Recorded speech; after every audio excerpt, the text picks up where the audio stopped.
వంశాచారం. ఒక ఊళ్ళో ఒక బ్రాహ్మణుడు ఉండేవాడు. అతని ఇంట్లో తద్దినం వచ్చింది. ఏర్పాట్లన్నీ శ్రద్ధగా చేశాడు. కానీ అతని ఇంట్లో పిల్లుల బెడద ఎక్కువగా ఉండేది.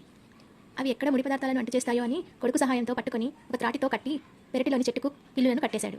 వాటి వలన ఏ ఇబ్బంది కలగలేదు.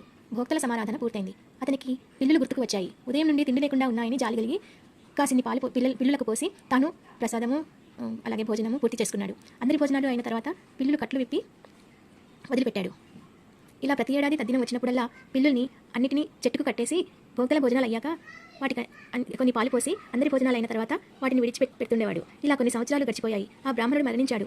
తన తండ్రి శ్రాద్ధం కొడుకు చేయవలసి వచ్చింది. తన తండ్రి ఏమేమి చేసేవాడో అలాగే గుర్తుకు తెచ్చుకొని చేసేవాడు. పిల్లుల్ని కట్టి అన్ని పనులయ్యాక వాటికి పాలు పోసి విడిచిపెట్టేవాడు. అతని కొడుకులు ఇది గమనిస్తుండేవారు. ఒకరోజు వాళ్ళ కొడుకులు అతనికి శ్రాద్ధం పెట్టే సమయం వచ్చింది. వాళ్ళు కూడా తన తండ్రిని అనుసరిస్తున్నారు. పిల్లులు లేకపోయినా కూలిచ్చి మరీ పిల్లుని తెప్పించి తద్దినం చేశారు. ఎవరైనా అడిగితే ఇది మా వంశాచారం, ఆచారం అని చెప్పేవాళ్ళు. ఇలా ఆచారాన్ని గుడ్డిగా నమ్మవద్దు.